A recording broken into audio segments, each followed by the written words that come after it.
Hello दोस्तों, अगर आपको कहानी पसंद आए तो प्लीज मेरे चैनल को सब्सक्राइब और वीडियो को लाइक जरूर कीजिएगा। तो कहानी की शुरुआत के साथ हमें दिखाया जाता है कि हमारी फीमेल लीड बोरा के घर पे एक पार्सल आता है जोसेफ नाम के बंदे के पास से, जिसकी फोटो उसके डैड उसे भेजते हैं, जो कि होती है कि रियोटिक सी सीडी, और बोरा उसे देख के मुस्कुराती है। और इसी के साथ एक फ्लैशबैक हमें दिखाया जाता है जो कि 1999 का होता है, जहाँ बोरा अपनी फ्रेंड योंडू को तैयार होने के लिए कहती है, क्योंकि आज वो अमेरिका जाने वाली होती है अपनी हार्ट सर्जरी के लिए। पर योंडू ऐसी पड़ी इसलिए होती है क्योंकि उसे प्यार हो चुका होता है, और जिस लड़की से उसे प्यार हुआ होता है उसका नाम होता है युनजिन, जो कि इन्हीं के स्कूल में पढ़ता है। और उसकी स्टोरी सुनने के बाद बोरा कहती है कि तुझे तो हमेशा ही लव एट फर्स्ट साइट होता रहा है, इसमें कौन सी नई बात है। पर योंडू उसे समझाती है कि उसे इस बार सच्ची वाला प्यार हुआ है, क्योंकि उसे रातों में नींद नहीं आती है, भूख नहीं लगती है और गाना सुन के रोना जाता है। तो इस बार वो काफी ज्यादा सीरियस है और इसलिए अब वो यहाँ से नहीं जाना चाहती है। क्या पता वो वापस यहाँ पे आ भी पाएगी कि नहीं। तो योंडू यहाँ पे भी बोरा के लिए एक ईमेल अकाउंट क्रिएट करती है, जिसके जरिए वो ह्यूनजिन के बारे में हर वो बात बताएगी जिससे योंडू को लगेगा कि वो उसी के साथ स्कूल जा रही है।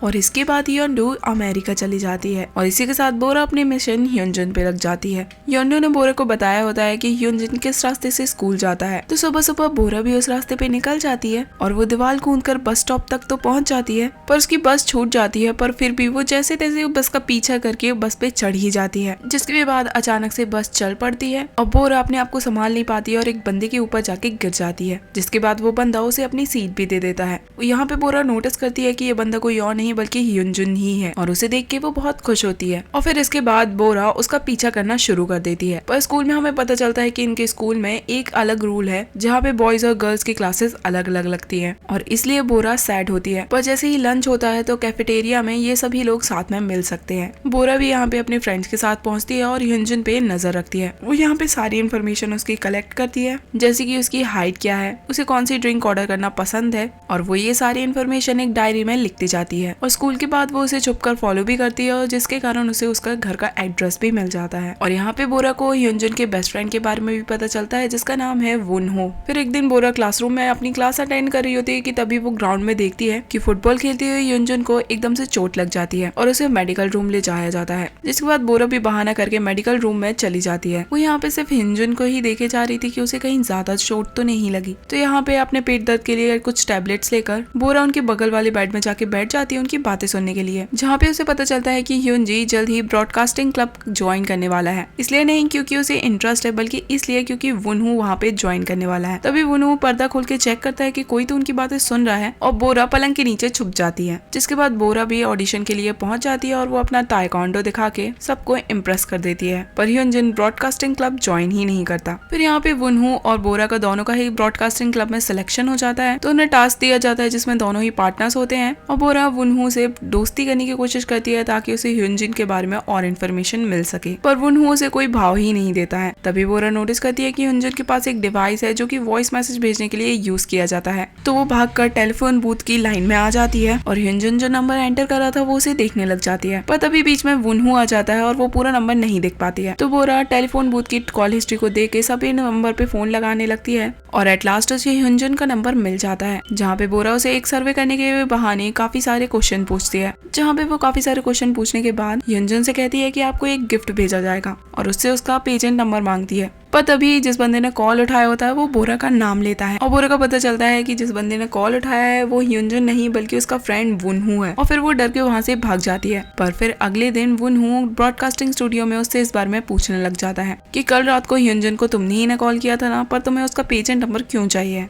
तो बोरा यहाँ पे काफी इनोसेंट बनने लगती है कि उसने ऐसा कुछ भी नहीं किया। तो वुनहू उसके पास आके बैठता है और उसे कहता है कि मैं तुम्हारी मदद कर सकता हूँ अगर तुम मुझे एक फिल्म की डीवीडी ला के दे दो। क्योंकि बोरा के डैड की डीवीडी शॉप थी, तो बोरा छुप कर उस डीवीडी को शॉप से निकाल लेती है, क्योंकि वो एक रियोटिक फिल्म की डीवीडी होती है। जिसके बाद वो उसे स्कूल ले आती है, पर उसका बैड लक कि उसी दिन स्कूल में बैक चेकिंग हो जाती है, और फाइनली टीचर उसे उस रियोटिक डीवीडी के साथ पकड़ लेते हैं और उसे क्लास के बाहर नील डाउन करवा देते हैं, वो भी हाथों में वो डीवीडी लेकर। जिसके बाद लंच टाइम में वुनहू वहाँ पे आता है और वो डीवीडी लेके चला जाता है। जिसके बाद बोरा को बहुत गुस्सा आता है ये सोचकर कि उसने सिर्फ डीवीडी लेने के लिए उसका यूज किया। पर जब शाम को बोरा शॉप पे बैठी होती है तो वुनहू ह्यूनजिन को लेके वहाँ पे पहुँचता है और उसके शॉप के मेंबरशिप कार्ड में ह्यूनजिन का पेजेंट नंबर लिखवा देता है। तो इसका मतलब कि उसने बदले में उसकी मदद कर ही दी। जिसके बाद वो पेजर नंबर युंडो को भेज देती है और युंडो रेडियो से लव सॉन्ग रिकॉर्ड करके युंजिन को सेंड करने लगती है। वहीं दूसरी ओर बोरा ब्रॉडकास्टिंग स्टूडियो में वुनहू के साथ काफी अच्छा काम कर रही होती है। फिर इसके बाद सारे बच्चे स्कूल की तरफ से एक स्कूल ट्रिप पे जाते हैं, जहाँ पे वो वुनहू के साथ होती है और ह्यूनजुन के बारे में उससे कुछ क्वेश्चंस पूछती है, जिसपे वुनहू उसके सारे सवालों को जवाब दे तो देता है, पर आखिरी में पता चलता है कि वुनहू ने सारी बातें अपने बारे में बताई हैं और इस पे वो उस पे गुस्सा करती है। इसके बाद वुनहू उसे फोटोग्राफी करना सिखाता है और इस दौरान वो उसके काफी क्लोज हो जाता है, जिसके बाद बोरा का फोकस बिगड़ के ह्यूनजुन को छोड़ के वुनहू की तरफ आने लगता है। फिर शाम को दिखाया जाता है कि ह्यूनजुन का झगड़ा एक बंदे से हो जाता है, क्योंकि उसे लग रहा होता है कि उसकी एक बंदी को वो डेट करना चाहता है, जिसके बाद वो ह्यूनजुन पे अटैक करने वाला होता है और बोरा वहाँ पे आके अपनी टॉयकॉन्डो स्किल से उसे बचा लेती है। जिसके बाद वुनहू सबको लेके वहाँ से भागता है और पुलिस के पास आके बैठ जाता है। जिसके बाद बोरा नोटिस करती है कि वुनहू ने उसका हाथ पकड़ा है और वो तुरंत खड़ी हो जाती है और ह्यूनजुन पे चिल्लाना शुरू कर देती है कि आगे से वो ऐसा ना करे। तभी वुनहू नोटिस करता है कि बोरा के पैर में चोट आई है, जिसके बाद से उसे वॉकिंग स्टिक की मदद से चलना पड़ता है। फिर दिखाया जाता है कि बोरा अपने फ्रेंड्स के साथ होती है और ह्यूनजुन वहाँ पे अपनी बाइक लेके आ जाता है, जो कि उसने अपने फ्रेंड से उधार ली थी बोरा के साथ कहीं जाने के लिए। तो वो उसे एक जगह लेके आता है और उसे डायरेक्टली पूछता है कि आखिर तुमने मेरी मदद क्यों की? क्या तुम नहीं चाहती कि मैं कभी भी हर्ट हूँ, और क्या तुम मुझे डेट करना चाहती हो? तो बोरा उससे डायरेक्टली मना कर देती है कि ऐसा कुछ भी नहीं है, और उसने उसकी इसलिए मदद की क्योंकि उसे लग रहा था कि वो उसे बहुत मारेंगे। जिसके बाद वो उसे वापस जाने के लिए कहती है, पर ह्यूनजुन से तो बाइक स्टार्ट ही नहीं हो रही होती है। तो वो दोनों वहाँ पे एक ट्रक से लिफ्ट लेके एक रेस्टोरेंट पहुँचते हैं, जहाँ पे वुनहू पार्ट टाइम जॉब करता है। वो दोनों यहाँ पे डिनर करने के लिए बैठते हैं और ह्यूनजुन उसे ही देखे जा रहा होता है। तो बोरा उसे फाइनली पूछ ही लेती है कि आखिर तुम मुझे ऐसे क्यों घूर रहे हो? तो ह्यूनजुन यहाँ पे उसे फाइनली डेट के लिए पूछ ही लेता है और बोरा को यहाँ पे बहुत जोरों का झटका लगता है और वो खुद की काफी सारी बुराइयां सुना के वहाँ से भाग जाती है। पर तभी उसके पैर का बैंडेज खुल जाता है और वो उसे बैठकर बांधने लगती है। तभी वुनहू वहाँ पे आता है उसकी वॉकिंग स्टिक लेके और उसकी बैंडेज बांधने में भी मदद करता है और उससे पूछता है कि क्या तुम्हें ह्यूनजुन पे क्रश है? तो बोरा उसे कहती है कि मैं सिर्फ उसमें इंटरेस्टेड हूँ। तो वुनहू कहता है कि दोनों तो सेम ही बात है। तो बोरा उससे कहती है कि नहीं, दोनों में काफी डिफरेंस है। तो वुनहू कहता है कि फिर तुम ही बता दो कि पसंद करना किसे कहते हैं। और इसके बाद बोरा की हार्ट बीट बढ़ना स्टार्ट हो जाती है। इसके बाद वुनहू उससे कहता है कि अगर कोई भी प्रॉब्लम हो तो अगली बार से अपने हाथ का यूज करना, ना कि पैर का। पर बोरा की दिल की धड़कन नॉर्मल होने का नाम ही नहीं ले रही होती है। फिर घर आके आज जो भी कुछ हुआ वो ईमेल में युंडू के लिए लिखने लगती है, पर वो कुछ लिख ही नहीं पा रही होती है, क्योंकि उसे लगता है कि आखिर वो क्या लिखे, क्योंकि ह्यूनजुन ने तो उसे ही डेट पे पूछ लिया। और इसलिए वो ये भी नहीं बताती है कि उसका दिल भी कुछ क्रेजी थिंग्स कर रहा है, वो भी वुनहू के लिए। फिर इसके बाद वो सारी चीजें सॉर्ट आउट करने का डिसाइड करती है, जहाँ पे उन्हें दोबारा से स्कूल ट्रिप पे ले जाया जाता है और बोरा को कुछ खरीदने के लिए पैसे कम पड़ रहे होते हैं। तो ह्यूनजुन उसे अपने पैसे देकर खरीदता है और बोरा को फिर से डेट के लिए पूछता है, जिसके बाद बोरा उसे साइड पे ले जाके गुस्सा करने लगती है कि वो उसे बिल्कुल भी पसंद नहीं करती है। जिसपे ह्यूनजुन कहता है कि मेरे पेजर डिवाइस पे वो वॉइस मैसेज किसके आते हैं कि मैं तुम्हें हमेशा चाहूंगी, क्योंकि तुम्हारी और मेरी फैमिली के अलावा मेरा पेजर नंबर किसी के पास भी नहीं है। तो बोरा कहती है मुझे नहीं पता किसने भेजे, पर तुम मेरी एक बात कान खोल के सुन लो कि मैं तुम्हें पसंद वसंद कुछ भी नहीं करती हूँ और हम सिर्फ फ्रेंड्स हैं। तो यहाँ पे ये दोनों फाइनली दोस्त बन जाते हैं। फिर तभी हम वुनहू को देखते हैं, जो कि वहाँ पे खड़ा हुआ सिर्फ बोरा को ही देख रहा होता है। फिर देखते हैं कि आगे ट्रिप पे सारी गर्ल्स अपने रूम में होती हैं और काफी टल्ली हो जाती हैं, और फिर विंडो से देखती हैं कि कुछ बॉयज ड्रिंक्स को ऊपर ले जा रहे हैं, जो कि इनके जूनियर होते हैं। जिसके बाद बोरा गुस्सा होकर उन्हें डांटने के लिए उनके रूम में पहुंच जाती है और दरवाजा खटखटाती है, पर नशे में होने के कारण वो यहाँ पे वुनहू का रूम खटखटा रही होती है। तो ये शोर सुनकर टीचर ऊपर आने लगते हैं, जिसके बाद वुनहू अब उसे अपने साथ स्टोर रूम में छुपा लेता है, जहाँ पे ये दोनों काफी क्लोज आ जाते हैं और बोरा वुनहू का फेस पकड़ के उसके क्लोज जा ही रही होती है। और इसी के साथ ये सीन यहीं पे कट हो जाता है। फिर नेक्स्ट डे दिखाया जाता है कि वुनहू बोरा को हैंगओवर ड्रिंक देता है, जहाँ पे बोरा वुनहू को ही देखे जा रही थी। फिर वो तीनों साथ में फोटोज क्लिक कराते हैं और इस फोटो को बोरा युंडो को भेजती है। और उनके स्कूल में कुछ दिनों की छुट्टियां होती हैं समर्स की, जहाँ पे बोरा अपने शॉप में बोर हो रही होती है कि तभी वहाँ पे वुनहू आता है और वो उसे बताता है कि वो उसकी सामने वाली शॉप में कल से पार्ट टाइम जॉब ज्वाइन कर रहा है। और वो सिर्फ उसे इतना बताने के लिए बारिश में भीग कर आता है और उससे कहता है कि अब हम दोनों रेगुलरली मिलते रहेंगे। जिसके बाद बोरा अगले दिन से उसे शॉप से देखने लगती है और फिर शाम को वो वुनहू से मिलने के लिए अपने छोटे भाई को अपने साथ जबरदस्ती बैडमिंटन खिलाती है, जब तक वो आ नहीं जाता तब तक। के बाद वुनहू फाइनली आइसक्रीम लेके वहाँ पे आता है। तो बोरा उससे कहती है कि हम लोग बस ऐसे ही टाइम पास के लिए रोज यहाँ पे खेलते हैं। पर तभी ऊपर से बोरा की मॉम उसे वहाँ पे खेलते देखती है और कहती है कि आज तुम्हें क्या भूत सवार है जो तुम शाम को अपने भाई को जबरदस्ती बैडमिंटन खिला रही हो, वरना तुम तो घर पे ही पड़ी रहती हो। तो इस तरह वुनहू के सामने बोरा का पोपट हो जाता है और बोरा अपने डैड को इशारा करके मॉम को अंदर ले जाने के लिए कहती है और उसके डैड भी काफी सपोर्टिव होते हैं उसकी डेटिंग लाइफ को लेके। फिर दिखाया जाता है कि तीनों वहाँ पे बैठ के आइसक्रीम खाने लगते हैं। फिर बोरा अपने भाई को वहाँ से निकलने का इशारा देती है और वो वहाँ से चला जाता है। जिसके बाद वुनो उसे एक ट्री दिखाने के लिए ले जाता है, जो कि होता है प्लम ट्री, जिसमें हमें फ्रूट्स लगे होते हैं। और वुनो उसे बताता है कि वो न्यूजीलैंड में अपने मॉम डैड के साथ रहता था और मॉम डैड के डिवोर्स के बाद जब वो कोरिया वापस आया था था तो उसने अपने डैड के साथ इस ट्री को यहाँ पे लगाया था और उसका एक भाई उसकी मॉम के साथ न्यूजीलैंड में रहता है जिसे अब वो बहुत मिस भी करता है। बोरा बहुत सारे फ्रूट्स तोड़ लेती है और उसे बैठ के खाने लगती है, जिसपे बोरा उससे कहती है कि तुम इतनी सारी चीजों में अच्छे हो और मुझे तो पता भी नहीं है कि मैं अपने फ्यूचर में क्या करने वाली हूँ, क्योंकि मैं कुछ चीज में अच्छी भी नहीं हूँ। तो वो उससे कहता है कि तुम्हारी वॉइस काफी अच्छी है। और ये सुनने के बाद बोरा उसकी तरफ देखने लगती है और वो दोनों एक दूसरे के करीब आ जाते हैं और वो उसे किस करने ही वाला होता है तभी बोरा के सिर पे एक फ्रूट गिर जाता है। उसके बाद दोनों ही साथ में हंसने लगते हैं। फिर वुनहू उसे घर छोड़ने के लिए आता है जहाँ पे बोरा उसे मूवी के लिए पूछती है और वो कुछ भी नहीं कहता है तो बोरा वहाँ से जाने लगती है। तभी वुनहू उसे रोकता है और सडनली किस कर लेता है। उसे वीकेंड पे साथ में चलने के लिए कहता है, जिसके बाद बोरा को तो नींद ही नहीं आ रही होती है और वो अपनी शॉप में ही उछल कूद करने लगती है और मॉम डैड भी उसे देख के शॉक्ड होते हैं। तो वो उसकी पहली डेट होती है तो वो सारी ड्रेसेस चेक करने लगती है पर उसकी एक भी ड्रेस ढंग की नहीं होती है। फिर बोरा शॉपिंग करके आ रही होती है कि तभी वो वहाँ पे युनजी से मिलती है जो कि उसे जबरदस्ती अपने साथ आइसक्रीम खाने के लिए ले जाता है, जहाँ पे बोरा के लिप्स पे आइसक्रीम रह जाती है और युनजी उसे हटाने वाला होता है कि तभी वुनहू उसे टिश्यू पेपर देता है। फिर वो भी उन्हें ज्वाइन करता है और दोनों ही एक दूसरे को धक्का मारने लगते हैं बोरा की अटेंशन पाने के लिए। तभी बोरा शॉप के बाहर युंडू को नोटिस करती है और उसके गले लग के जोर जोर से रोने लगती है और युंडू को उन दोनों से मिलाती है कि ये उसकी बेस्ट फ्रेंड है और वो लोग उन्हें देख के शॉक्ड होते हैं। युंडू की हार्ट सर्जरी सक्सेसफुल होती है तो इसलिए दोनों खुश होती है। यहाँ पे युंडू बोरा को बताती है कि वो यूजुन को देख के बहुत ही खुश है और उससे कहती है कि वो आइसक्रीम शॉप की यूनिफॉर्म में भी कितना हैंडसम लग रहा था। तो बोरा उससे कहती है कि तुम्हें कोई मिसअंडरस्टैंडिंग हुई है, यूजिन तो उसके बगल में बैठा था। तो युंडू उससे कहती है कि तुमने मुझे बताया नहीं कि युनजी आइसक्रीम शॉप में काम करने लगा है। तो बोरा उसे बताती है वो तो उसका दोस्त वुनहू है, यूजिन तो उसके बगल में बैठा था। तो युंडू कहती है कि तुम्हें कोई गलतफहमी हुई है क्योंकि यूनिफॉर्म वाला लड़का ही यूजिन है। तो ये सुन के बोरा शॉक्ड हो जाती है कि उसकी फ्रेंड को मिसअंडरस्टैंडिंग हुई है और वो वुनहू को यूजिन समझ रही है। और इसी के साथ हमें फ्लैशबैक दिखाया जाता है जहाँ पे युंडू ने पहली बार जब वुनहू को देखा था तो उसने यूजिन की जैकेट पहनी थी जिसपे यूजिन का नाम लिखा था और इसलिए ये सारी मिसअंडरस्टैंडिंग हुई। तो बैक टू प्रेजेंट बोरा को समझ में नहीं आ रहा होता कि अब वो क्या करेगी और वो युंडू को बताना चाहती थी कि वो दोनों एक दूसरे को पसंद करते हैं, पर उसकी सर्जरी के बारे में सोच के वो उसे कुछ नहीं कहती है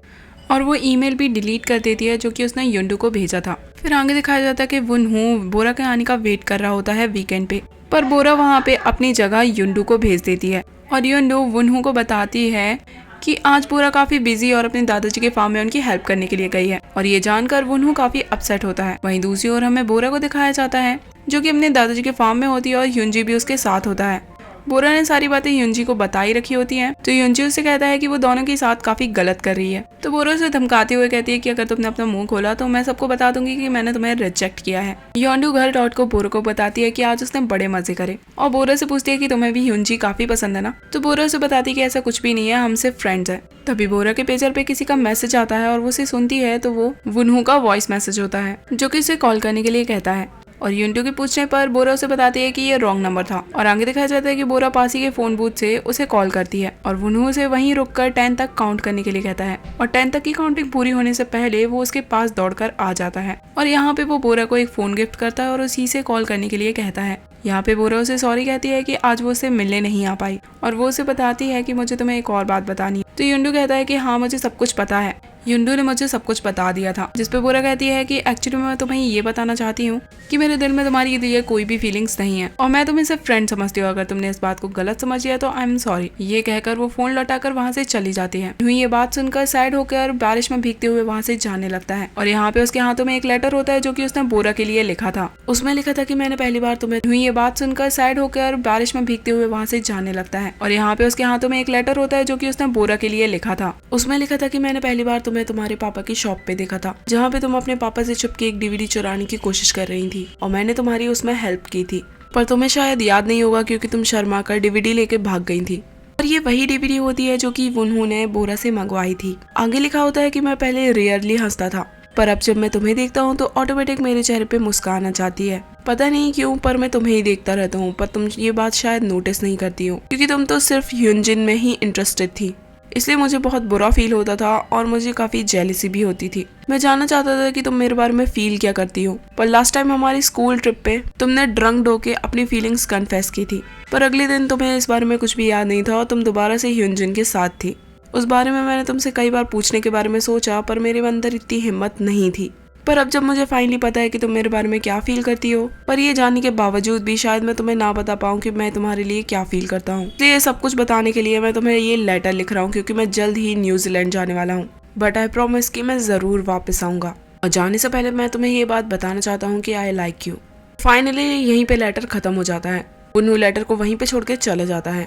आगे दिखाया जाता है कि वो दोनों स्कूल में एक दूसरे को इग्नोर करने की कोशिश करते हैं, पर ब्रॉडकास्टिंग क्लब की तरफ से उन्हें ही पार्टनर्स बनाया जाता है। तो यहाँ पे उनका टास्क होता है कि उन्हें न्यू ईयर या कहना चाहिए कि न्यू सेंचुरी के लिए एक डॉक्यूमेंट्री शूट करनी है। फाइनली सारी शूटिंग ओवर करने के बाद उन्हें एडिटिंग करनी होती है और उसके लिए उन्हें बहुत टाइम लगने वाला था। तो योंडो की SPF में पहचान थी और वो सबको लेके वहीं पे जाती है, जहाँ पे वुनहू और बोरा मिलकर एडिटिंग का काम करते हैं।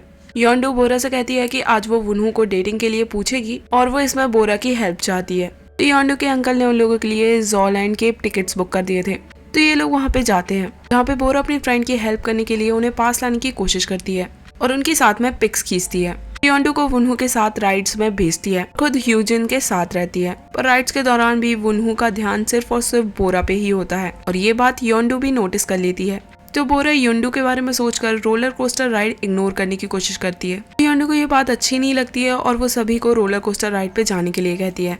तो बोरा ह्यूजिन को लेके राइड पे चली जाती है। तो यहाँ पे योंडो को भी वुनहू के साथ अकेले में टाइम मिलता है, पर वुनहू वहाँ पे उसे सॉरी बोल के चला जाता है। योंजो को वुनडो की देखभाल करने के लिए यहाँ पे भेज देता है, जहाँ पे वो योंडो को आके बताता है कि उसे बोरा से कोई अर्जेंट बात करनी है, इसलिए उसने मुझे यहाँ पे भेज दिया है और खुद राइड पे गया है, जबकि उसे ऊंचाई से डर लगता है। और साथ ही ह्यूजिन उसे ये भी बता देता है कि वो दोनों एक दूसरे को पसंद करते हैं, जो कि योंडो सुन के काफी शॉक्ड होती है। आगे दिखाया जाता है कि राइड पे वुनहू को काफी ज्यादा डर लग रहा होता है। इसमें बोरा से कहती है कि अगर तुम्हें डर लगता है तो तुम राइड पे आई ही क्यों। तो वुनहू उसका हाथ पकड़ता है और अपनी फीलिंग्स उससे कन्फेस करता है। राइड से उतरने के बाद दोनों एक जगह पे बैठे हुए होते हैं, जहाँ पे वुनहू उसे बताता है कि वो जल्द ही न्यूजीलैंड जाने वाला है, वो भी हमेशा के लिए। ये बात सुन के बोरा सैड तो बहुत होती है, पर उसे कहती है कि ये अच्छी बात है क्योंकि तुम अपने भाई के साथ वहाँ पे रह सकते हो। तो वुनहू कहता है कि मैंने सोचा था कि तुम ये बात सुन के सैड होगी, पर कोई बात नहीं, थैंक्स फॉर एवरीथिंग। और ये कहते ही ये सीन यहीं पे कट हो जाता है। वहीं दूसरी ओर हमें योंडो और बोरा को दिखाया जाता है, जहाँ पे इन दोनों के बीच में भी बहस हो जाती है, जहाँ पे बोरा कहती है कि मैं अपनी फीलिंग्स की वजह से तुम्हारा दिल नहीं तोड़ना चाहती थी, इन फीलिंग्स की वजह से हमारी फ्रेंडशिप भी खराब हो सकती थी, इसलिए मैंने उसे इग्नोर किया और मैं ऑलरेडी उससे मूव ऑन कर चुकी हूँ। योंडो उसे समझाती है कि मैं जानती हूँ कि तुम मुझे बहुत चाहती हो, पर मुझे इतनी ज्यादा केयर की जरूरत नहीं है, अब मैं ठीक हो चुकी हूँ। मुझे अभी सिर्फ अपनी फ्रेंड वापस चाहिए है, जो कि मुझसे हर बात शेयर करती थी, ना कि कोई नर्स जो हमेशा मेरी केयर करती रहे। योंडो रोते हुए वहाँ से चली जाती है और बोरा भी बहुत रोती है। फिर अगले दिन हमें स्कूल का सीन दिखाया जाता है, जहाँ पे योंडो वुनहू से मिलकर उससे सब कुछ बताती है कि बोरा उसे बहुत पसंद करती है और मेरी फ्रेंड मेरे लिए थोड़ी पागल है और वो मेरे लिए कुछ भी कर सकती है, और मेरी फीलिंग्स की वजह से उसने बस तुम्हारी फीलिंग्स को एक्सेप्ट नहीं किया। इस तरीके की हरकत वो हमेशा से करती आ रही है, इसलिए तुम इतनी जल्दी गिव अप मत करना। जिसके बाद हमें दिखाया जाता है कि शाम को वुनहू बोरा से मिलने के लिए उसके घर जाता है, वही DVD लेके। और बोरा अपने घर में नहीं होती है क्योंकि उसके भाई की अचानक से तबीयत खराब हो जाती है और उसे हॉस्पिटल ले जाया जाता है, जहाँ पे वुनहू वहीं पे रुक के बोरा के आने का वेट कर रहा होता है। पर बोरा को सारी रात हॉस्पिटल में ही रुकना पड़ता है और यहाँ वुनहू सुबह तक उसके आने का वेट कर रहा होता है, और क्योंकि वो नहीं आती है तो वो उदास होकर घर वापस चला जाता है, क्योंकि आज उसे न्यूजीलैंड वापस जाना होता है।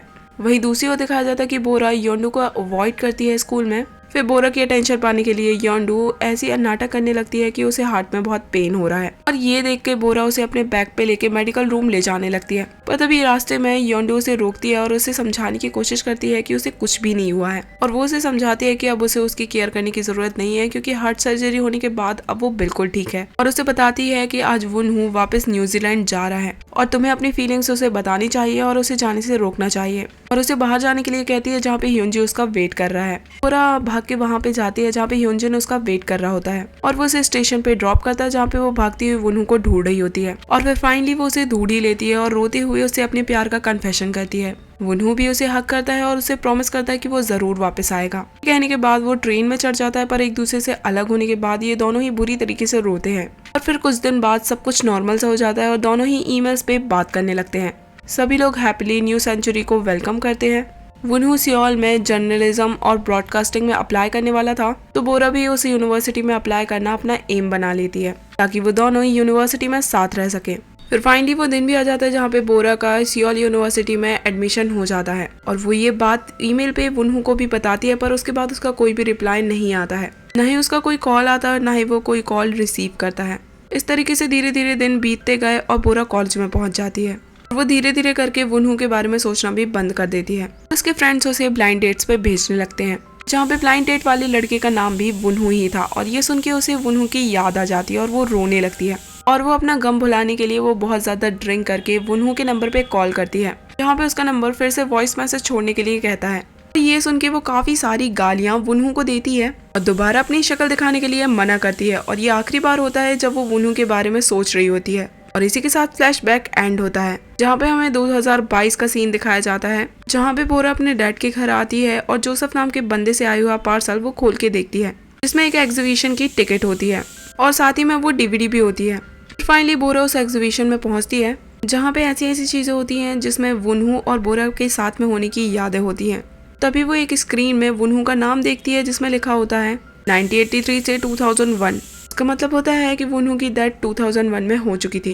अभी एक लड़का उसके सामने आता है जिसका नाम जोसेफ होता है। ये वुनहू का वही छोटा भाई होता है जिसके बारे में उसने बोरा को बताया था। यहाँ पे जोसेफ उसे बताता है कि भाई ने काफी सारी फुटेज उनसे छुपा के रखी थी, और जब भाई के गुजर जाने के बाद उसने वो फुटेज प्ले करके देखी तो उसे समझ में आया कि भाई आपसे कितना ज्यादा प्यार करते थे। वो हमेशा मुझे आपके बारे में बताया करते थे कि किस तरह उसने अपनी जिंदगी के सबसे अच्छे पल आपके साथ गुजारे हैं, और वो आपको बहुत मिस करते थे। और वो बोरा को यहाँ पे थैंक यू कहता है क्योंकि उसने उसके भाई को बहुत खुश रखा, उन्हें उनकी जिंदगी की सबसे प्यारी यादें दी। इस सब के बाद बोरा घर आके वो टेप प्ले करके देखती है, इसमें उन दोनों की स्कूल की काफी सारी यादें थी, और उसमें बोरा की भी पुरानी काफी सारी वीडियोस थी। जोसेफ और वुनहू उसे साथ में हैप्पी न्यू ईयर भी विश करते हैं, जो कि 21st सेंचुरी के पहले दिन की थी।